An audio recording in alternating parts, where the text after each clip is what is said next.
Assalamualaikum warahmatullahi wabarakatuh.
Alhamdulillahi wahdah alladzi sadaqa wa'dah wa nasara 'abdah wa azza junda wa azamal ahzaba wahdah.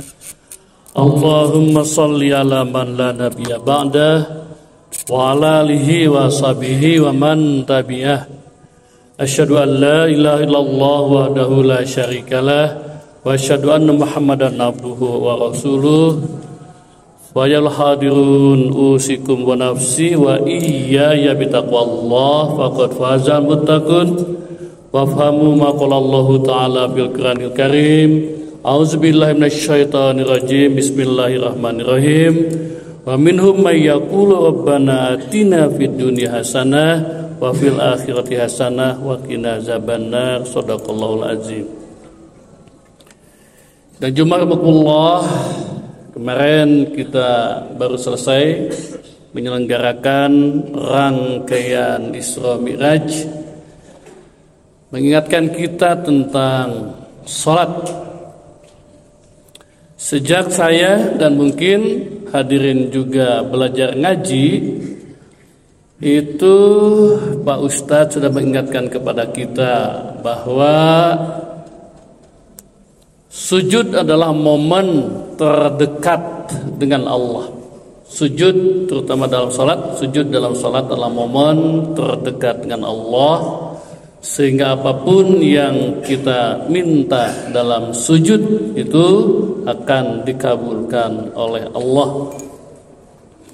Sejak kecil saya mendengar ajaran itu, tapi saya baru benar sujudnya setelah ada kawan saya kena jantung, satu orang sahabat saya, dan kena stroke. Dan kata dokter itu, Kang Sodik, benar-benarlah katanya sujudnya. Begitu Pak. Sejak kecil juga saya dan mungkin teman-teman, bapak-bapak sedang jumlah yang saya muliakan, diajarkan bahwa rukulah dengan baik seperti Rasulullah. Rasulullah itu rukunya katanya bagaimana 90 derajat, dan jika disimpan air di punggungnya, air itu tidak jatuh. Itu adalah ajaran sholat yang diajarkan sejak kecil. Tapi saya ruku benernya itu sama baru tahun-tahun ke belakang setelah sahabat saya kena sumsum tulang belakang, kena terjepit syaraf tulang belakang. Begitulah saudara-saudara, kita di dalam beragama, dalam melaksanakan ibadah itu lebih kepada formalitas, seperti karyawan datang ke kantor hanya untuk mengisi absen saja. Karyawan dulu, mungkin sekarang juga masih ada, tanpa pendalaman. Atau ada agak maju sedikit, bahwa kita beribadah untuk apa? Untuk bekal di akhirat. Itu juga tidak salah, bahkan benar, untuk bekal di akhirat. Dan Jumakumullah ingin saya sampaikan adalah bahwa pandangan dan sikap kita kepada ajaran-ajaran Islam, sikap kita dalam melaksanakan ibadah yang formalistik saja, itu sering membuat kita tidak mendapat apa-apa dari hikmah dan manfaat semua ajaran, semua ibadah itu. Pandangan kita bahwa ajaran Islam termasuk ibadah-ibadah itu akan membawa manfaat di akhirat saja, itu yang sering membuat kita juga tertinggal di dalam masalah keduniawian ini. Semua akhirat saja. Ada guyon dulu dari presiden kita, Gus Dur, mengatakan semua diandalkan akhirat. Jangan-jangan di akhirat pun kamu tidak mendapat apa-apa, katanya. Dan Jumakumullah, Allah dengan sangat amat tegas mengatakan bahwa umat Islam yang benar itu, umat Islam yang sejati itu adalah umat khairu umat yang terbaik, yang akan mendapat wa fid dunya hasanah wa fil akhirati hasanah.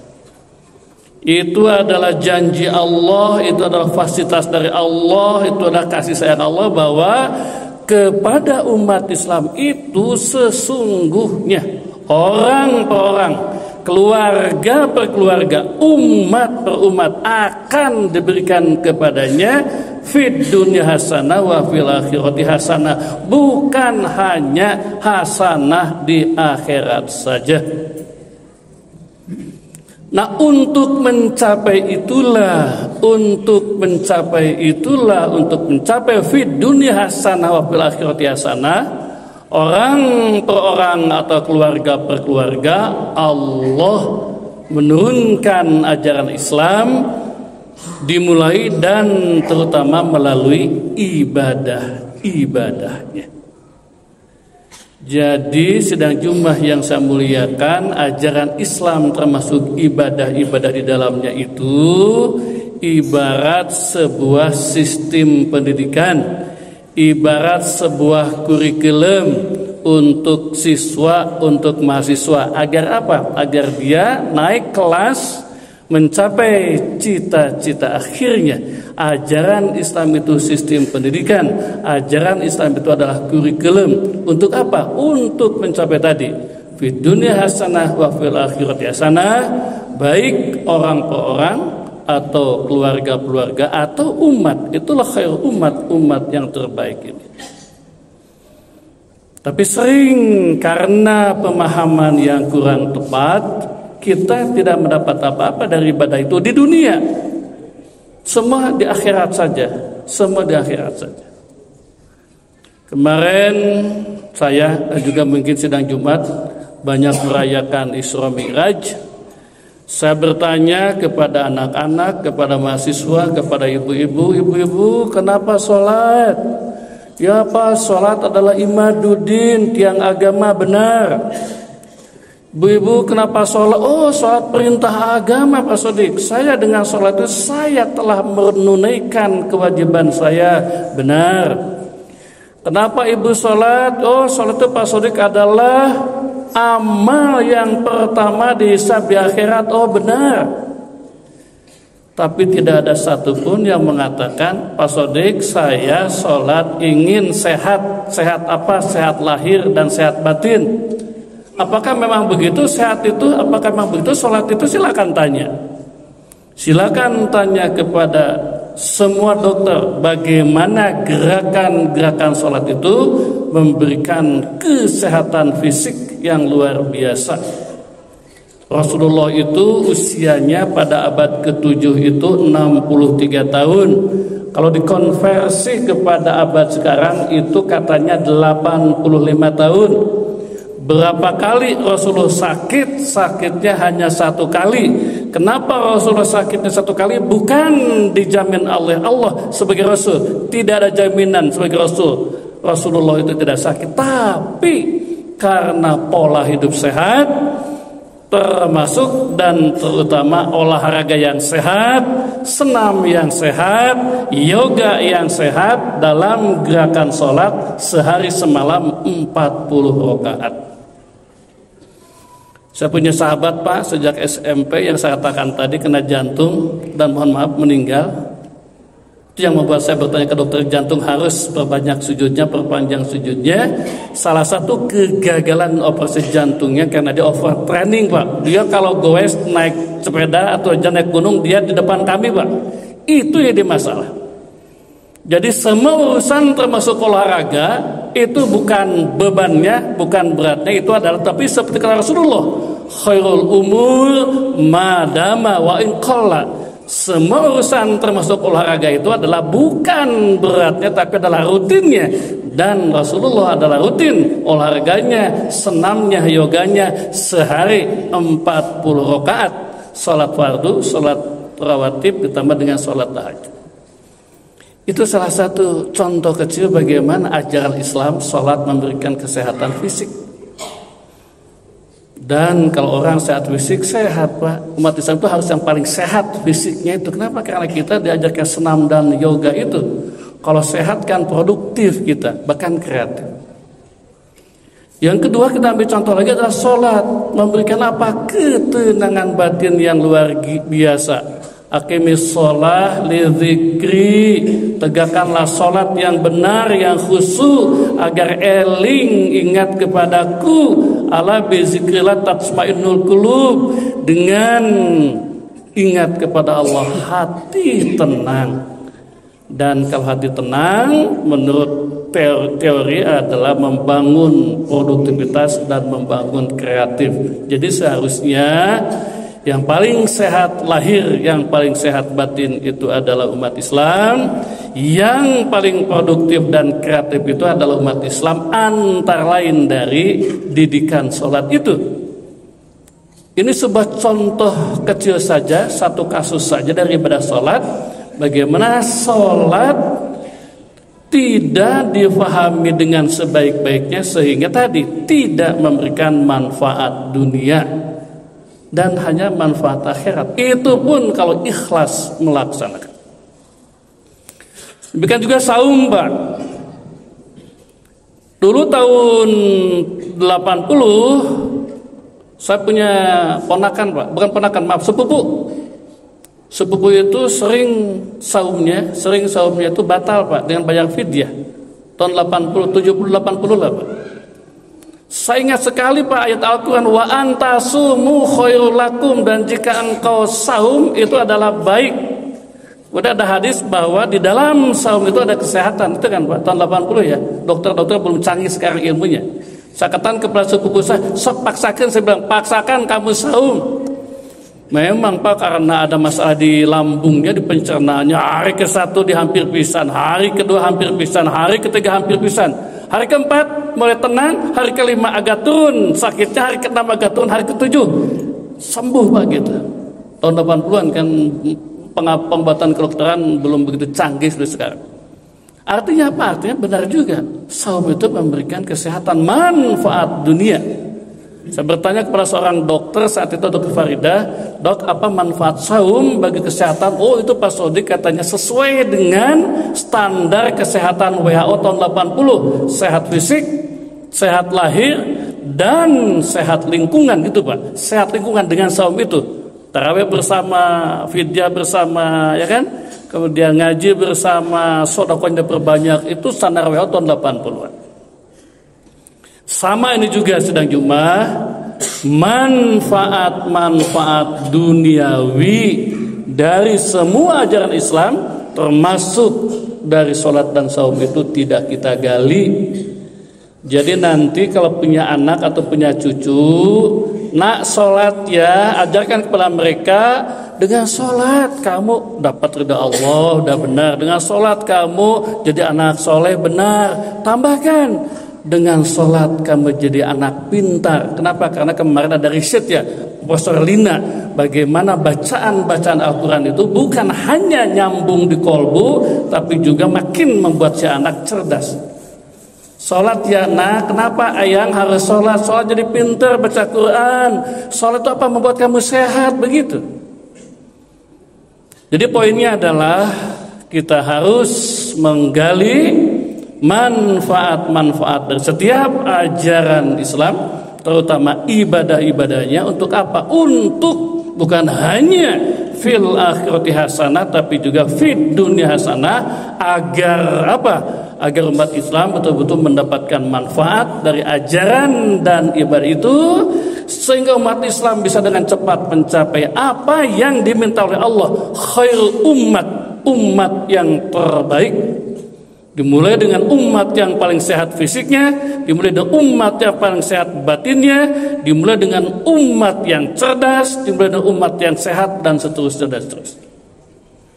Kita sering menghibur diri, kenapa, nggak apa-apalah, saya agak repot juga di dunia, insya Allah semua terkumpul di akhirat. Kata Gus Dur, iya, kalau di akhirat juga dapat, bisa hancur karena tidak ikhlas. Umat Islam adalah fid dunya hasanah wa fil akhirati hasanah. Kalau umat Islam ada yang hanya hasanah di akhirat saja, mungkin dia malas, mungkin dia, mohon maaf, agak bodoh, mungkin. Nah ini boleh, Pak, mungkin dia tidak sempat hidup di dunia dengan baik. Kenapa? Karena dia seperti mujahid dan pejuang-pejuang lainnya dulu dibekam di penjara, sehingga dia tidak bisa mengejar maisha dunianya. Kita di Indonesia, bapak-bapak, harus menjadi umat yang terbaik. Apalagi di negara kita Pancasila ini, kita berhadapan dengan faham-faham lain, dengan kelompok-kelompok lain, dengan umat-umat lain. Walaupun sama-sama saudara se-Indonesia, sama-sama se-NKRI, tapi mereka lebih cepat menguasai dunianya. Padahal kan kita tidak diharamkan menguasai dunia, sehingga kita menjadi tersisih di dunia ini, tersisih di Indonesia. Kita lakukan langkah-langkah lain. Saya sering mengatakan bahwa kita sudah kerja keras, tapi mungkin kita belum kerja cerdas. Dan itu semua dimulai dengan kita melaksanakan semua ajaran Islam, dimulai dengan ibadah seperti wudu dengan baik, sholat dengan khusyuk, saum dengan baik, umrah dengan baik, haji dengan baik. Itu sekali lagi bukan untuk kumpulan amal di akhirat, tapi adalah untuk fid dunia hasanah. Untuk fid dunia hasanah yang nanti di akhirat juga akan ditambah akhirati hasanah. Saya ketua yayasan Darul Hikam, Pak. Saya punya murid ribuan. Ada dua hal yang saya ajarkan kepada siswa saya di Darul Hikam. Satu adalah Rabbi adkhilni mudkhala sidqin. Itu diajarkan, masuklah ke tempat yang baik dengan cara yang baik. Sekolah baik, kuliah baik, kerja baik, dapat jodoh yang baik, dapat ijazah baik. Dan yang kedua saya katakan kepada mereka, penguasa dunia dengan iman dan takwa itu akan menjadi penguasa di akhirat. Kenapa? Karena dorongan juga untuk selain mengejar akhirat hasanah adalah kita mengejar fid dunia hasanah, dan itu sudah diberikan kepada kita fasilitasnya melalui ajaran Islam, dimulai dengan ibadah seperti itu. Barakallahu li wa nafani wa iyyakum bima fihi wa zikril hakim.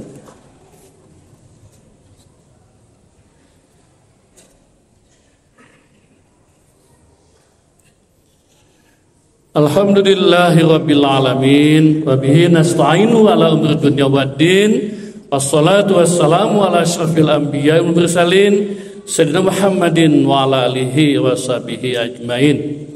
Dan jumarakumullah, sekali lagi bahwa ajaran Islam termasuk ibadah-ibadah itu adalah sarana sistem fasilitas untuk kita, bukan hanya fil akhirati hasanah tapi fid dunya hasanah.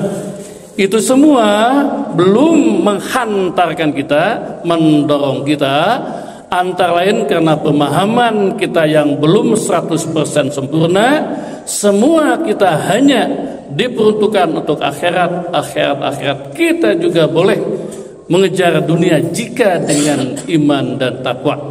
Untuk itulah maka mari kita mulai sekarang tingkatkan kekhusyuan, penghayatan, pendalaman di dalam ibadah kita.